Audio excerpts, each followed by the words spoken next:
Amigos de Conversaciones, este va a ser un episodio que yo sé va a ser muy interesante porque es con una amiga de muchos años. Es una mujer que siempre tiene un proyecto que desarrollar, un proyecto que hacer, siempre tiene ideas, siempre tiene iniciativas, es una emprendedora natural. Me honra su amistad y su cariño hace muchos años. He tenido la oportunidad de trabajar con ella en el ámbito privado y en el ámbito público ahora. Ella ha asumido una responsabilidad importantísima de representación y de trabajo en un área muy sensitiva para la sociedad dominicana, que son los dominicanos que residen fuera del territorio nacional. Entonces, en el marco de todos esos temas que yo sé que ella tiene para compartir con nosotros, será un interesante episodio de Conversaciones. Hablo de mi entrañable Celina Toribio. Ay, qué bien. Un gusto. Muchísimas gracias, ministro. El gusto es mío. Bueno, aquí yo no soy ministro. Bueno, aquí soy su amigo de siempre, bueno, Roberto. entonces mi amigo de siempre, Roberto, y cariñosamente, como toda la nación dominicana le dice, Robertico. ¿Cómo no? Celina, yo quiero iniciar la conversación y quizás algunos aspectos que son determinantes. Y es el inicio de una carrera, el inicio de un sueño, el inicio de una proyección de vida. Aunque has nacido y tienes tus raíces dominicanas, por mucho tiempo has residido fuera del territorio nacional. Tu familia, tu gente, si bien es cierto que no te has desconectado de la realidad dominicana y que has tenido siempre un contacto permanente con el país, con visitas muy reiteradas, lo menos cierto es que tu lugar de residencia ha estado marcado casi siempre por los Estados Unidos en distintas ciudades. ¿Eso por qué? ¿Cómo se originó eso? ¿Cómo inició eso en tu vida? ¿Cómo marcó quizás el desarrollo de esas apetencias personales que todos tenemos en algún momento? Mire, yo creo que lo primero es el inicio por mis padres. Mis padres emigraron a Nueva York en el 85. Mi padre específicamente, él solito, ya de la Marina de Guerra, general retirado, capitán de navío, ingeniero industrial, tuvo que dejar todo eso. Y una crisis que hubo en el 1985 en el país, él dice, bueno, yo tengo 3 hijos, tengo que sostenerlos, me voy. Y se fue a taxiar a Nueva York. O sea que... Es importante, perdón, Celina, que cuando uno yo tuve una breve participación en una actividad que desarrollamos en Nueva York y hice una breve exposición sobre la migración dominicana. Y en efecto, el punto de clímax de mayor número de dominicanos consolidando la salida de la República Dominicana y llegando a los Estados Unidos se marca en los años 80. O sea que en ese flujo tan importante de dominicanos estuvieron tus padres. Así es. Mi padre específicamente, mi madre ya fue en el 90, que es cuando nos vamos, mis hermanos, mi madre y yo, ya peticionados por nuestro papá. Okay. Entonces, ahí es donde yo me voy llorando en el avión, porque fue un gran choque. Yo tenía 15 años. Wow. O sea, por eso yo siempre he mantenido el vínculo con República Dominicana, porque fue una gran parte de mi vida y una esencial parte de mi vida acá en el país.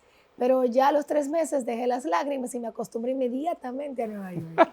Es increíble cómo a esa edad la juventud divino tesoro, ¿no? Y ahí es donde comienza todo. Yo siempre muy marcada mi identidad dominicana, muy marcado mis valores dominicanos, siempre viviendo con mis padres, papá y mamá, hermanos, una familia muy unida. Y me mantuve como emigrante, estudié en la universidad. Fui, de hecho, la estudiante más joven en Lehman College. Hice una licenciatura en comunicación social y teatro. Y ya el resto fue un poquito acaparando un poco los medios en Nueva York. Celine, cuando desarrollas las primeras acciones, puede ser como estudiante, con algunas iniciativas, algunas inclinaciones, ¿por qué el tema del arte? ¿Dónde surge eso y cómo se conecta el arte con tu vida en una edad temprana? Soy la primera artista, vamos a llamarle, de mi familia. O sea, nadie trabaja en televisión, en radio, en cine, en prensa escrita. En esa rama del arte, ningún miembro de mi familia. Y no sé, desde pequeñita yo siempre solía que si ponerme una toalla larga y decir que iba a ser cantante como Daniela Romo. Y así movía el pelo así, la toalla, ¿no? O un micrófono lo enrolaba y presentaba. Señoras y señores, hace entrada la madre. Así, o sea, yo siempre de pequeñita pues fui así, amante de la comunicación o del arte. Y no sé, viene de ahí, de esos sueños de pequeña. Y siempre me mantuve muy firme a ese sueño, fíjense. Una dominicana con pretensiones en un escenario tan complicado como los Estados Unidos, ¿cómo gestionar eso? Sabiendo que se venía de un origen quizás muy muy precario. Los medios de comunicación en Dominicana, quizás los años 80 y 90, como todo, era muy cerrado, era un esquema muy particular, con pocos canales de televisión, pocas estaciones de radio relativamente, como para albergar una nueva ola, una nueva camada, ¿no?, de jóvenes y de artistas. ¿Cómo hacerlo en un país tan grande y tan complicado, tan diverso y tan atomizado en ese sentido, como Estados Unidos? Yo creo que me aferré a ese sueño de ver a una Julia Carlo, Soy la Luna, Jackie Núñez, Freddy Veras, Claro. su padre, Robertico, don Sí, Roberto claro. Salcedo, verlo en los medios y comunicar con este arte, histrionismo, ¿no? Esa facilidad de hablar, de enganchar. Y a mí me cautivó. La facilidad de expresión. Sí, exacto. Entonces yo decía, yo quiero ser eso. Llegar a Nueva York y entrar a una universidad que la última estudiante que le permitieron hacer una pasantía fue a mí. O sea, yo siempre he sido como que Dios hace esto y me ala y me pone acá.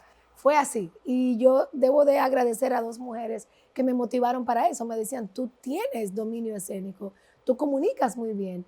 ¿Por qué no pides una pasantía en la cadena Univisión? Que fue Raquel Ureña. Y ya luego al llegar a Univisión, Cristina Schwartz me dice, ¿quién es ella? Esa dominicana que le dicen Pocahontas, flaquita con el pelo largo, dile que venga acá.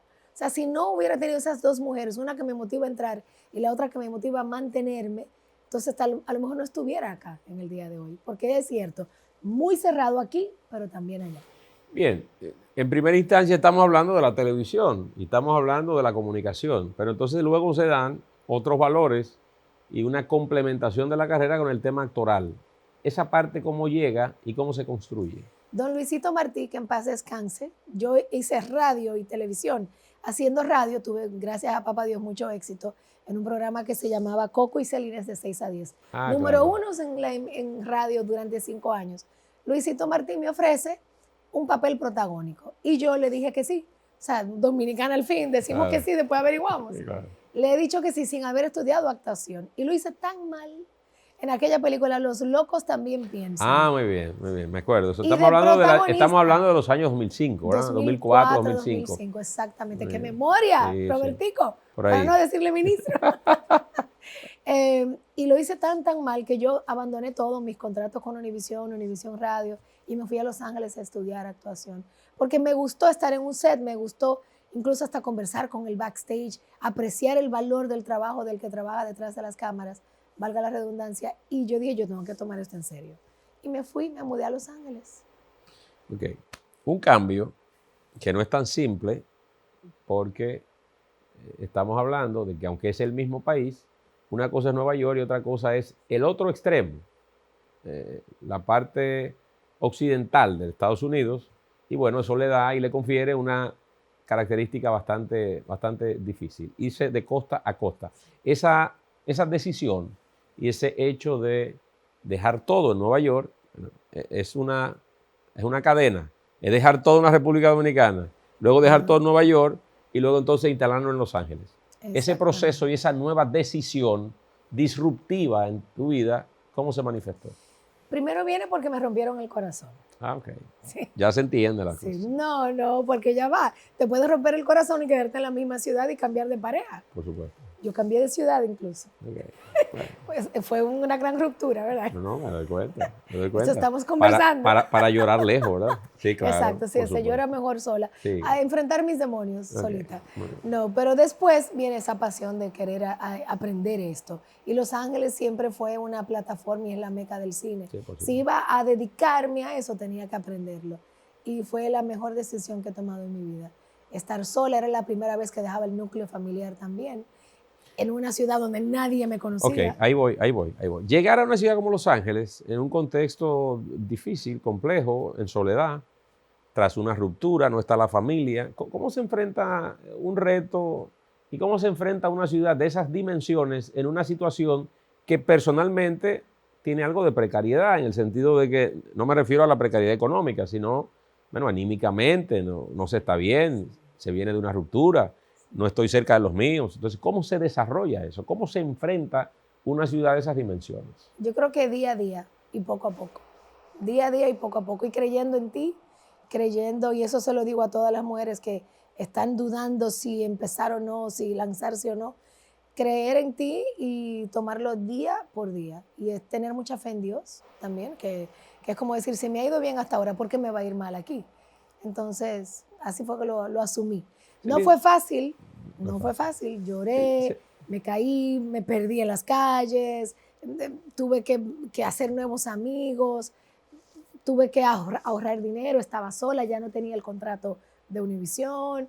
Fueron muchos cambios a la vez, pero me hice más mujer. Celines, hay un par de situaciones que siempre tiene la vida que no necesariamente se relacionan con una vida que uno trata de proyectar como figura pública. La gente ve a Celines Toribio y en ella puede proyectar a una mujer exitosa y casi siempre, en la totalidad o casi en la totalidad de los casos, se olvidan los procesos. Los procesos se marginan y solo se enfoca la gente en ese resultado último. Yo veo a Celines, la veo bien puesta, la veo una mujer exitosa, ha desarrollado sus actividades, lo ha hecho muy bien y ya, y eso es lo que cuenta. Ese proceso que siempre es traumático, que siempre es tan definitivo en la vida de quien el que lo asume, ¿cómo lo podrías narrar brevemente? Ese proceso que has tenido, el proceso formativo, el proceso de desarrollo, el proceso de iniciar algo y verlo ya de manera concreta, todo ese proceso que ha sido tu vida de manera constante. Yo creo que lo primero es entender que todo es parte de eso, de un proceso, que hay tiempo para todo. Yo creo que he tenido la inteligencia emocional de aceptarlo así. Lo segundo es perdonar y aceptarme. O sea, cuando he cometido mis errores, me perdono y digo, bueno, aprendí de esto, ok, next. No quedarme estancada en un error que he cometido. Lo tercero es confiar en esa divinidad, de cualquiera que sea tu Dios, esa divinidad, porque todo es parte de un plan divino también. Cada proceso, mira, yo soy hija del medio, por así decirte. O sea, vámonos a mi niñez. Yo he tenido que ser luchadora desde pequeñita. Mi hermana es la primera, mi hermano es el más joven y varón. Yo estoy en el medio. Entonces, cuando yo decía, no me están haciendo caso, me voy a donde mi abuela. O sea, era resolutiva hasta desde la niñez. Cuando el niño quiere atención y amor, yo me iba donde mi abuela. Entonces, como que desarrollé ese liderazgo desde pequeñita. Luego, aceptar dónde estoy. Si era en Nueva York, lloré en el avión, pero a los 3 meses ya, o sea, aceptaba. Mi padre siempre dice que una de las ventajas de los aviones es que sus alas se adaptan a los vientos. Sí. Yo digo, entonces voy a usar esa filosofía. Eso creo que tenía unos 9 años cuando lo escuché por primera vez. Entonces yo asumí esa filosofía, vamos a adaptarnos. Yo soy actriz, productora y directora, pero ahora estoy trabajando en el servicio público. Ok, esto es lo que dije que sí, porque tenía un reto a los 50 años, a ver qué pasaba. Asumamos ese reto hasta que Dios quiera. Entonces, adaptarme. Esa ha sido, yo creo que la mejor parte de narrar mi vida en procesos, que sí.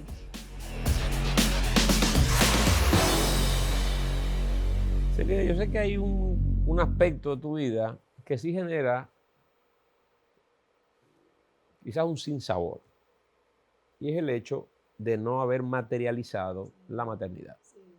En efecto, los que te conocemos sabemos del gran esfuerzo que hiciste para ese propósito, y bueno, hay cosas que están en nuestro control y otras que no están en nuestro control.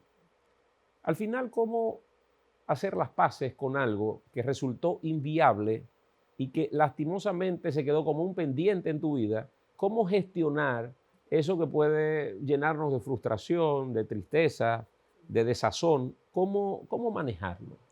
Al principio fue un caos. Hablaba de gestionar. Yo tuve que aprender a gestionar el caos. Fue totalmente, porque incluso mi relación se deterioró, porque él tenía otras expectativas, la del problema era yo, fue un caos. Pero después, como soy adaptable, sí, ya me adapté, ya hice las paces con que no todas nacimos para ser mamá natural y biológicamente. Entonces después viene la enfermedad de mi madre y entendí que si yo hubiera tenido hijos, como tiene mi hermana 4, como tiene mi hermano 3, ¿quién iba a cuidar de mi madre? Entonces ahí empiezas a como hacer las paces y a decir, ahora entiendo, papá Dios, ok, venga. Y me adapté a ese proceso también. Suena bonito y yo te lo digo sonriendo, pero me ha hecho llorar, mi cuerpo cambió, yo me hice 4 in vitros, me inyectaba 2 veces al día hormonas que fueron fallidas, los procesos de extracción o transferencia, y ibas con la ilusión y te derrumbabas. O sea, sí, fue horrible. Ya nunca volví a ser la misma, pero soy otra versión. De ahí es donde nace la conferencia La Nueva Yo. O sea, es como que, y te vas dando cuenta que cuando esa conferencia La Nueva Yo impacta a otras mujeres, entonces todo sí fue parte del plan divino. Tuve que pasar por todo eso para ayudar a más personas. Suena cliché, pero es la realidad, o por lo menos es mi realidad, la que yo quiero adaptar y aceptar para no resentir la vida, para no guardar rencor, para no apuntar el dedo. Son decisiones que uno va tomando. Nunca se está preparado para ver disminuida la figura de un padre o una madre. Cuando surge esa enfermedad que comenzó a impactar en las fuerzas y en la imagen que tenías tradicionalmente de tu madre, imagino que fue un cambio y un shock muy significativo. Sé que al recordarla reaccionas a partir de esta situación. Ese proceso, me has dicho que como parte de ese plan estabas en disposición, tus hermanos también, estabas en disposición al no tener hijos, de quizás tener mayor tiempo y mayor capacidad para estar y servirle a tu madre en un momento donde estaba su salud comprometida. ¿Qué recuerdas de ella, Celine? Todo, todo. Y hablo mucho con ella, fíjate, hablo mucho y la siento mucho. Hace 2 meses que partió, solamente 2 meses. Entonces, todo. Pero yo siento también que fue importante que partiera porque estaba sufriendo mucho. Nadie quiere ver a un ser querido sufrir. Entonces, fue como un alivio, más que por mí, porque yo no sufría como ella de manera física, de dolor físico. Pero sí, yo hice un luto de 3 años. Por eso ahora puedo o cantar o bailar, honrarla, pero porque hice luto durante 3 años. O sea, yo sabía cuidarla y manejar hacia mi casa. Iba todo el trayecto llorando. Entonces, muchas veces a mí, ahora mismo hace 1 mes y algo, me dijeron, ¿cómo te vistes de rojo? ¿O cómo estás en un desfile alegre? Y yo, bueno, es que usted no sabe que ya yo llevo 3 años llorando a mi madre. Y el luto se lleva por dentro, no es en la ropa, no es en una felicidad del momento. Pero lo que recuerdo de ella es su vitalidad, su alegría, su inocencia, que ojalá yo tener un poquito de eso. ¿Tú sientes que en algún momento has sido un poco como ella? Sí, yo soy como mi mamá, claro. Yo tengo la mejor mezcla, fíjate. Qué bonito ser hija del medio, porque tengo lo mejor de mi mamá y lo mejor de mi papá. Y ya luego yo lo peor lo he creado solita. Perfecta no soy. Entonces, sí, me parezco mucho a ella en la voz, mis manos, mis pies. Soy un poco inocente en muchas cosas. Sigo creyendo en la humanidad. Mi papá es más pragmático, tiene un carácter más fuerte. Mi mamá llora mucho, mírame cómo estoy llorando. Lloraba mucho, yo también. Me parezco mucho a mi mamá. Sí. Celines, desde hace un tiempo aceptaste un nuevo reto en tu vida que para una persona que ha descrito una vida productiva en el ámbito del entretenimiento y el arte, como lo acabas de describir en esta conversación, suena un poco extraño aceptar una función pública. Y digo un poco extraño porque no habías mostrado ninguna intención de involucrar tu vida y de involucrar tu imagen en el laborantismo político y la dinámica, bueno, de estar en la política, todo lo que eso supone, pero has hecho un tránsito interesante aceptando una designación del presidente Luis Abinader en un área, en un espacio que es muy importante. Y decía en la introducción de esta conversación, tiene una característica muy sensitiva para los gobiernos y es esa diáspora, esa colocación, esa esa figura del dominicano que ha decidido, por una razón u otra, no residir en la República Dominicana.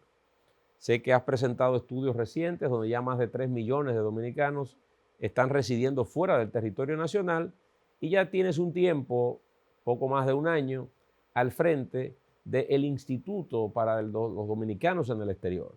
Instituto de los Dominicanos en el Exterior. Y yo quisiera, Celines, una evaluación, quizás una especie de resumen de qué ha acontecido. Primero, el contexto de esta designación y segundo, en este primer tiempo, frente a esta unidad tan importante, tan significativa, tan emblemática para los dominicanos que no residen en el país, ¿cómo es ese trabajo y esa conexión con los dominicanos que residen fuera, pero que su corazón, su alma, sus palpitaciones están conectadas con la tierra dominicana? Sí. ¿Cómo se da eso? Mira, primero agradecerle a nuestro excelentísimo señor presidente Luis Abinader, si me lo permite, sí, con mucho gusto, Roberto, porque vio en mí algo que ni yo misma vi, de verdad. Vio en mí y le puso título a lo que yo venía haciendo durante 30 años sin hacerlo adrede, sin hacerlo tan consciente de lo que venía haciendo, que es servir a mi comunidad del exterior, ser una representante de la diáspora. Claro.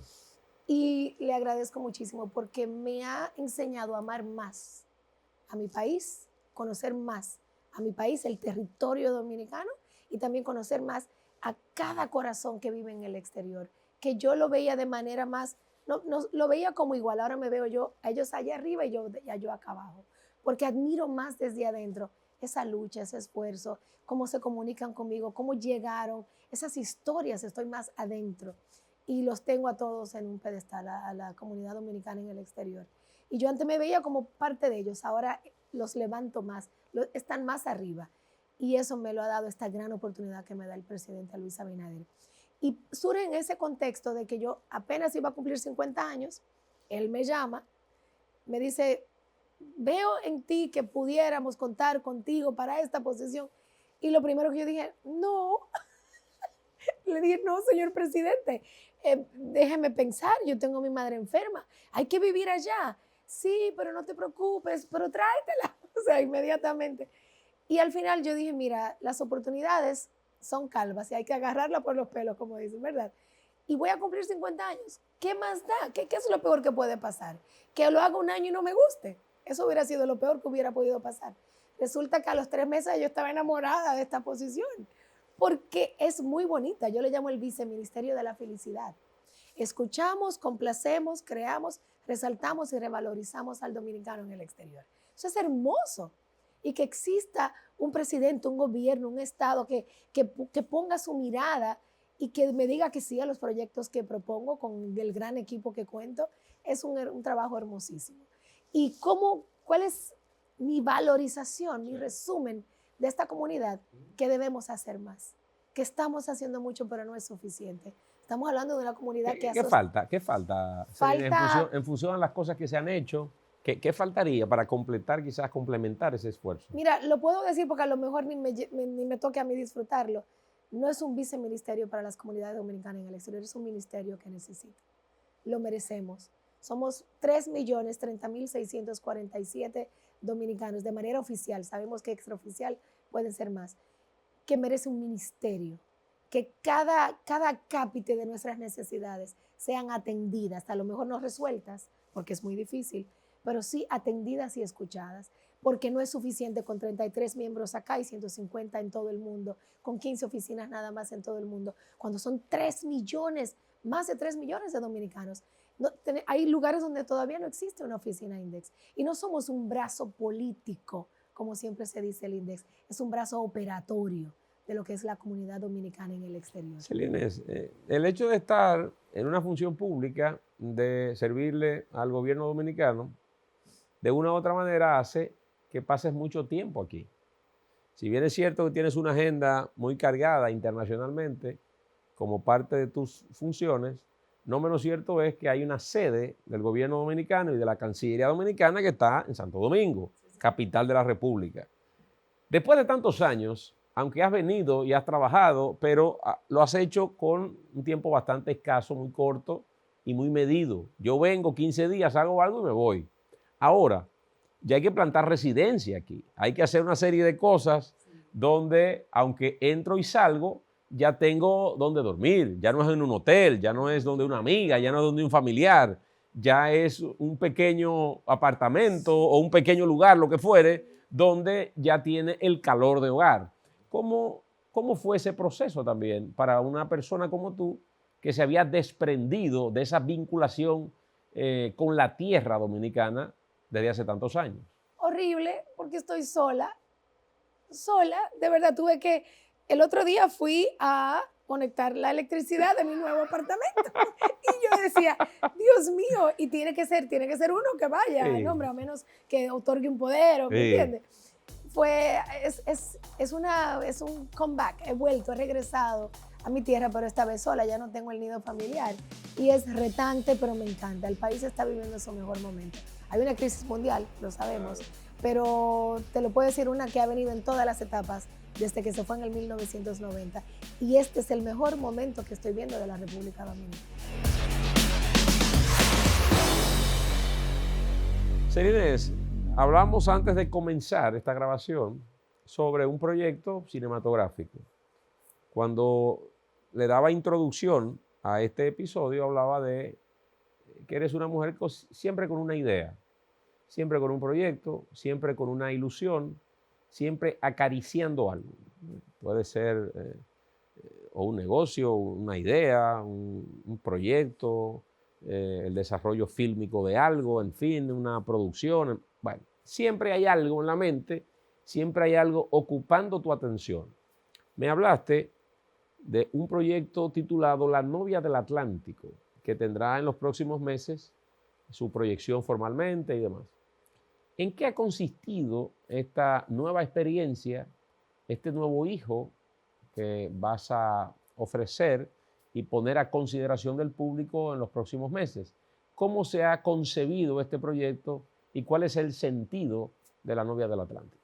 Bueno, el proyecto surge de mi preocupación constante, y he sido muy coherente con esto, por las mujeres y las jóvenes, el bienestar de las mujeres y las jóvenes. Llevo 32 años trabajando en proyectos en el bienestar de la mujer y las jóvenes.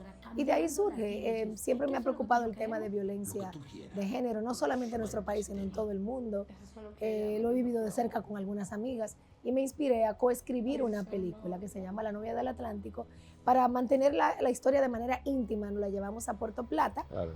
Entonces allí le pusimos el nombre y es la historia de 3 amigas. Una de ellas está pasando por violencia intrafamiliar y ahí es donde las 2 amigas quieren guiar, ayudar, apoyar y salir adelante con esta amiga que es una víctima. ¿Quiénes están en la pantalla? Está Sandy Hernández, que es la que acaba de hacer el papel de Mili Quesada. Está Chedi García. Está Iván Sánchez, el actor famoso de Netflix y español. Estoy yo, también como una de las protagonistas. Y ya luego tenemos un elenco, está Camila Isas, está Freddy Ginebra, que hace el papel de mi padre, está Zoe Martí, que es una de las protagonistas. Y es una historia muy bonita, se va a estrenar el 26 de noviembre, alegóricamente por el mes de la no violencia contra la mujer. Y está hecha por mujeres, para mujeres, sobre mujeres. Todo ese concepto de las mujeres, de tener un crew técnico, tener un equipo técnico de mujeres, ¿cuál era el sentido? ¿Cuál era? Porque eso no se ve con mucha regularidad, aunque hay una presencia femenina en la industria cinematográfica, pero no es mayoría, lamentablemente. Sí, precisamente lamentablemente. Por eso. Yo creo que la meta era crear oportunidad y hacer un ejemplo, marcar un hito y que a partir de ahí inspire a las demás. Es eso, darle oportunidad. La directora de fotografía, Alexandra Henao, es increíble y tenía años que no rodaba una película como DP. Entonces yo creo que era más eso, crear oportunidades y que tuviera ese lenguaje visual también muy femenino. Muy femenino. Sí. Celines, tú has tenido la experiencia en distintas etapas sobre la industria cinematográfica nacional. ¿Cómo, bueno, quizás no nos luce mucho, yo estando en el sector y tú también, de una u otra manera, pero vamos a tratar de ser lo más objetivos posible y colocarnos en el rol del espectador, en el rol de que estamos viendo cómo la cinematografía nacional se desarrolla. ¿qué opinión tienes dada tu experiencia? Has estado en distintas etapas y has tenido el privilegio de también agotar distintas posiciones, una lógica del punto de vista actoral, del punto de vista ahora de la dirección o de la producción, en fin, has tenido distintos roles y quizás eso te da una mirada mucho más completa. Es un cuadro más amplio para ver la imagen. ¿Qué opinión tienes? Creo que estamos muy bien como industria. Nos falta más. ¿Qué falta? Más capacitación, que me parece que vamos muy bien. Mariana está haciendo un excelente trabajo y tenemos grandes producciones. Y yo creo más bien es más apoyo en formación y luego ya en la distribución de nuestras películas. Usted lo sabe, señor ministro, bueno, Robertico, mi querido Roberto, nos esforzamos tanto por hacer estas películas. Tenemos una ley de cine muy bondadosa, que ya luego las películas se quedan a alcance local si no tienes el gran dinero o el gran contacto de venderla a una ¿Qué multinacional. hacer con los formatos existentes? Si bien es cierto que los largometrajes han sido la tradición y están contempladas en nuestras legislaciones, no menos cierto es que hay otros formatos hoy día, como las series, que también las casas importantes del streaming están usando la República Dominicana como destino fílmico por las bondades que ha citado de nuestra ley. ¿Qué debería hacerse en ese sentido, en ese aspecto, de cara a esta nueva configuración tecnológica donde el cine o el audiovisual tiene también una reconfiguración? Yo creo que primero tenemos que irnos a la parte económica. Debemos de demostrarle a esas grandes plataformas el poderío de audiencia que tiene la República Dominicana y el público dominicano en Estados Unidos. Es una lástima que no se registren esos ratings en Estados Unidos o en Europa del, vamos a llamarle televidente, ¿no? El seguidor de estas series que sea de origen dominicano. Porque nosotros sí somos ese núcleo que apoya estos programas, estas series, pero no estamos siendo contabilizados. Habrá que hacer estudios, habrá que hacerles sentir a estas plataformas que somos un poder en lo que se llama audiencia. Eso es lo primero. Lo segundo, formar directores, escritores, actores, editores. O sea, es tan importante quien escribe la historia y quien la dirige y quien la actúa como quien la edita. Por eso usualmente hay diferentes películas en una misma. La que escribiste una y la que sale a reducir y mercadeaste es otra. Yo creo que por ahí debe de venir la cosa también, en que nos formemos más en ese formato, valga la redundancia, que es el que está liderando ahora mismo el mundo audiovisual, que es las series. Celines, nos hablaste de que aceptaste un cargo público en el marco de tu cumpleaños 50. Sí. ¿Has proyectado cómo serían tus 60? Fíjate, yo creo que igual. Yo tengo tantas amigas sesentonas que se ven como cuarentonas y actúan como cuarentonas, que mi meta es esa, seguir con esta chispa, esta vitalidad. Duermo 5 horas, voy al gimnasio, o tú me dices, estoy a dieta, te digo, me dice, vamos a darle un minuto, vamos a darle un minuto. O sea, yo te rompo la dieta así. Yo quiero vivir, disfrutar el momento y valorar esto, conversaciones, mirarte a los ojos. Vamos a abrir la botella de vino, no pasa nada. La dieta mañana, o sea, no quiero estar tan estructurada y que eso me haga olvidar que hay que vivir. Celines, hay aspectos que yo sé que tienen que ver mucho con la personalidad. ¿Qué sientes tú que frente a tus amigas, frente a socios, frente a compañeros de trabajo y frente a la gente con la que tú te desenvuelves, te hace diferente o te hace especial? ¿Qué elementos, probablemente tu personalidad, es un distintivo de Celines Toribio? Todos nos sentimos especiales, ¿verdad? Todos. Si te pregunto lo mismo a ti, vas a decir tus cualidades que te hacen sentir especial. Yo me siento elegida. Elegida. Elegida por Papá Dios. Sí. Yo digo mucho la frase, Dios conmigo no disimula.